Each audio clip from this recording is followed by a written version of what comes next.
Update समोर येते।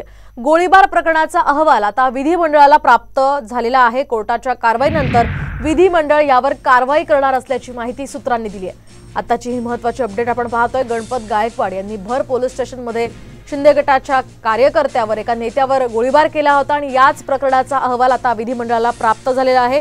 कोर्टाच्या कारवाईनंतर विधिमंडळ सुद्धा यावर कारवाई करणार असल्याची माहिती सूत्रांकडून मिळते। गणपत गायकवाड हे सध्या अटकेत आहेत आणि त्याच पार्श्वभूमीवर राजकीय घडामोडींना सुद्धा वेग आलेला आहे।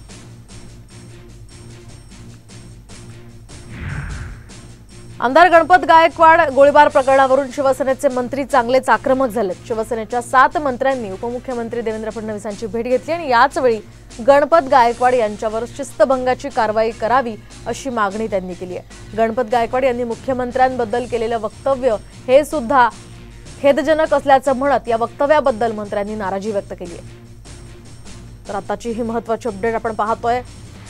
हिललाईन पोलीस स्टेशनमध्ये आमदार गणपत गायकवाड यांनी शिंदे गटाच्या महेश गायकवाड यांच्यावर गोळ्या झाडल्या होत्या, त्याचाच हा व्हिडिओ सुद्धा आहे आणि त्याच प्रकरणावरून शिंदे गटाच्या मंत्र्यांनी देवेंद्र फडणवीसांची भेट घेतली आहे।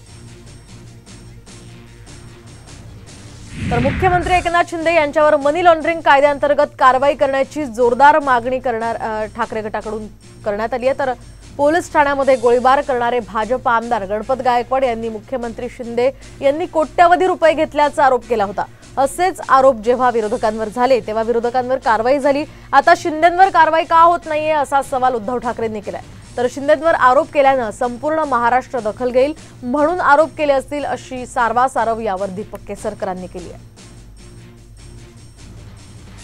आणि आणखी एक स्टेटमेंट दिलेलं आहे की या मिंद्यांकडे गणपत गायकवाडांनी सांगितले की त्यांचे करोडो रुपये आहेत, करोडो रुपये। मग तुम्ही अनिल देशमुखांना आत टाकलं होतं का?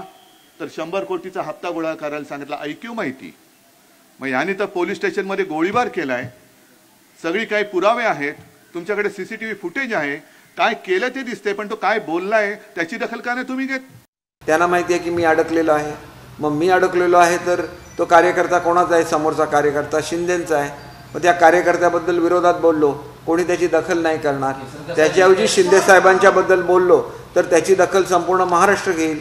हे सर्वसाधारणपणे प्रत्येकाला कळतं आणि त्याच्यामुळे ते तसं बोललेले असतील तर त्यांनी त्याचे पुरावे दिले पाहिजेत। आणि याच्यामध्ये भ्रष्टाचाराचा काय संबंध आला की त्यांनी कुठून पैसे कमावले आणि कशासाठी दिले हे सुद्धा कधी बोललेले नाही।